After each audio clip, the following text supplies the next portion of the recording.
باللہ من الشیطان الرجیم بسم اللہ الرحمن الرحیم۔ اعوذ باللہ کے بارے میں عرض کیا تھا کہ تلاوت شروع کرنے سے پہلے پڑھنی چاہیے، نماز میں بھی اور اسی طرح نماز کے علاوہ بھی جب ایک دفعہ شروع میں پڑھ لی گئی تو پھر درمیان میں کسی سورت سے پہلے، پارے سے پہلے، رکوع سے پہلے دہرانے کی ضرورت نہیں۔ اور بسم اللہ الرحمن الرحیم یہ ہر سورت سے پہلے پڑھنی چاہیے، اور اسی طرح جب تلاوت شروع کرنے لگے ہیں اعوذ باللہ کے بعد بسم اللہ پڑھنی چاہیے۔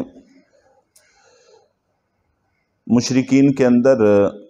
رواج تھا کہ وہ اپنے کاموں کا آغاز بتوں کے نام سے کیا کرتے تھے۔ اسی وجہ سے اللہ رب العزت نے جو سب سے پہلی وحی نازل فرمائی اس میں حکم ہی یہ دیا اقرأ بسم ربک الذی خلق، کہ اب بتوں کے نام سے کسی چیز کا آغاز نہیں بلکہ اللہ کے نام سے قرآن پاک کی تلاوت کا آغاز کیا جائے۔ تو قرآن پاک کی تلاوت سے لے کر ہر کام بسم اللہ الرحمن الرحیم سے شروع ہونا چاہیے۔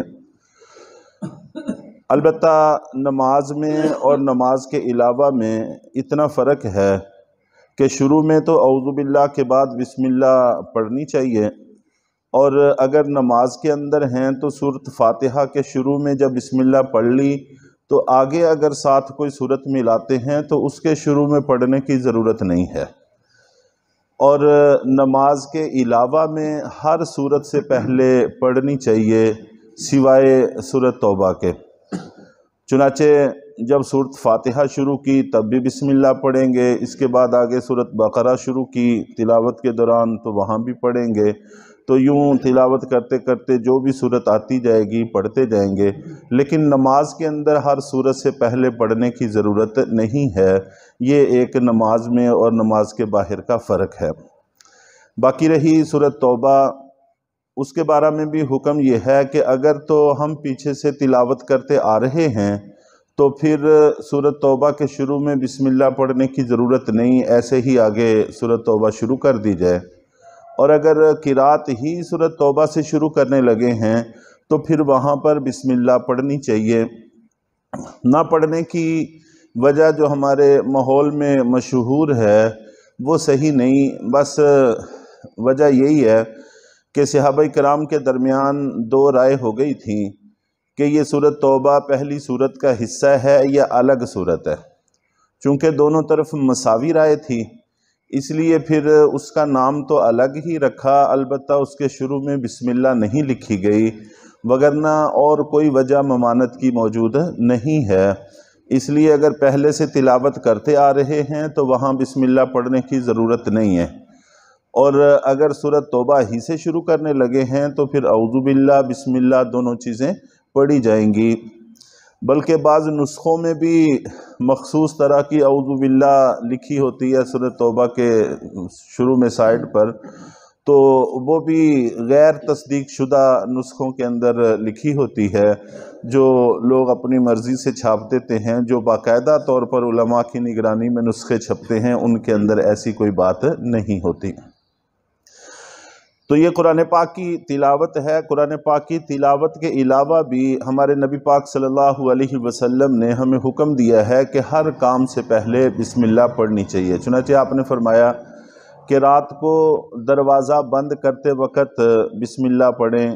چراغ بند کرتے وقت، پہلے چراغ ہوتے تھے آج کے چراغ لائٹیں ہیں، چنانچہ لائٹیں بند کرتے وقت بسم اللہ پڑھنی چاہیے۔ بٹن بند کرنے لگے ہیں، بٹن چلانے لگے ہیں،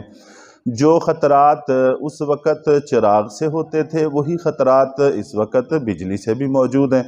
اگر اس وقت کبھی خدا نہ خواستہ اللہ نہ کرے چراغ سے گھر کو آگ لگ جاتی تھی تو آج کل بھی بجلی سے شارٹ سرکٹ سے گھر جلتے سنتے دیکھتے رہتے ہیں۔ تو اس لیے یہاں پر بھی بسم اللہ بٹن چلانے سے پہلے، بٹن بند کرنے سے پہلے اس کا اہتمام کرنا چاہیے، جوتا پہننے سے پہلے، جوتا اتارنے سے بعد پہلے، اور اسی طرح سواری پر سوار ہوتے وقت، سواری سے اترتے وقت، ہر موقع پر آپ نے بسم اللہ پڑھنے کا ہمیں حکم دیا ہے۔ اور بسم اللہ الرحمن الرحیم پڑھنے سے ایک مسلمان گویا عہد کی تجدید کرتا ہے اور اپنی وفاداریاں اللہ تعالیٰ سے ثابت کرتا ہے، اور یہ تاثر دیتا ہے کہ اے اللہ ہمارا کوئی کام بھی آپ کے نام کے بغیر مکمل نہیں ہوتا، اس لیے ہر کام سے پہلے بسم اللہ الرحمن الرحیم پڑھنی چاہیے۔ اور پھر یہ جملہ ایسا ہے کہ نہ تو اس پر کوئی دقت خرچ ہوتی ہے، نہ کوئی زور لگتا ہے، کوئی وقت لگتا ہے، لیکن ہمارے دنیاوی جتنے بھی کام ہیں، بلکہ ہمارے ذاتی ضروریات سے متعلق جتنے کام ہیں، کہ وہ بھی سارے کے سارے عبادت بن جاتے ہیں۔ تو ایک نسخہ کیمیا جیسے ہوتا ہے کہ تانبے کو سونا بنانا، بلکہ یہ تو مٹی کو سونا بنانے کے مترادف ہے کہ اگر ہم نہیں پڑھتے تو اس کا ہمیں کچھ بھی حاصل نہیں ہوا، وہ ایک خاک کی طرح بس ختم۔ لیکن اگر ہم بسم اللہ پڑھ لیتے ہیں تو وہی ہمارے لیے نیکیاں اور ثواب بن جاتا ہے۔ تو ہر کام سے پہلے، بلکہ آپ نے فرمایا کہ برتن ڈھانپنے لگے ہیں تو اس وقت بھی بسم اللہ پڑھی جائے، تو ہر موقع پر بسم اللہ الرحمن الرحیم کا اہتمام کرنا چاہیے۔ چنانچہ پہلے بھی کئی دفعہ اس بات کا ذکر ہوا کہ انسان لقمہ ایک کھانے لگا ہے تو شروع میں بسم اللہ پڑھ کے یہ تاثر دیتا ہے کہ اے اللہ اس لقمے کے شروع سے لے کر میرے ہاتھوں تک پہنچنے کے دوران آسمان، زمین، سورج، چاند، ستارے، ہوائیں، فضائیں، بادل، بارشوں کا یہ سارا نظام، قدرت کا نہ جانے کیسا کیسا نظام استعمال ہوا ہے، پھر لاکھوں لوگ اس کی کاشت میں، اس کو کاٹنے میں اور یہاں تک پہنچانے میں استعمال ہوئے ہیں۔ اگر ہم صرف اپنی طاقت کو دیکھیں تو ہمارے بس کی بات نہیں تھی کہ ہم ایک لقمہ بھی حاصل کر پاتے، صرف محض آپ نے اپنے فضل سے یہ لقمہ ہمیں عطا فرمایا ہے، تھوڑے سے پیسے لگا کر ہم نے اس کو حاصل کر لیا ہے، تو اے اللہ یہ تیرے ہی نام کی برکت ہے، تو یہ تاثر ہم دیتے ہیں۔ چنانچہ ہمارے نبی پاک صلی اللہ علیہ وسلم نے یہ بھی فرمایا کہ جو بھی اہم کام بغیر بسم اللہ کے کیا جاتا ہے اس میں برکت نہیں ہوتی، وہ برکت سے خالی ہوتا ہے۔ چنانچہ کتنے ہی واقعات ایسے ہیں ہم سنتے رہتے ہیں کہ کسی نے کوئی چیز پی وہ جا کے زہر بن گئی، کچھ کھایا وہ جا کے موت کا سبب بن گیا، لیکن جہاں پر بھی آپ ایسے واقعات سنیں گے تھوڑی سی ٹو میں پڑھیں تو وہ ساری بغیر بسم اللہ کے استعمال شدہ چیزوں کی تاثیر ہوتی ہے، یہ چیزوں کی تاثیر پر بھی اثر انداز ہوتا ہے۔ چنانچہ جس پانی پر، پینے کی چیز پر بسم اللہ پڑھ کے ہم پئیں گے اس کی تاثیر اور ہوگی، اور جو بغیر بسم اللہ کے پئیں گے اس کی تاثیر اور ہوگی۔ تو یہ باقاعدہ لیبارٹریوں کے ٹیسٹ میں بھی اس کے فرق دیکھے گئے ہیں۔ تو اس لیے ہر لقمے سے پہلے، ہر کھانے پینے کی چیز سے پہلے بسم اللہ پڑھیں گے تو انشاءاللہ یہ ہماری صحت کے تحفظ کا بھی ضامن ہے۔ تو بسم اللہ الرحمن الرحیم مختصر جملہ، بڑا جاندار جملہ ہے، ہر کام سے پہلے کی ایک دعا ہے۔ ویسے تو موقع موقع کی اور دعائیں بھی موجود ہیں، یہ ایک ایسی دعا ہے جو مشترک دعا ہے، ہر کام کی دعا ہے، اس لیے اس کا اہتمام کرنے کی کوشش کرنی چاہیے۔ تو اللہ تعالی ہم سب کو اس کی توفیق عطا فرمائے۔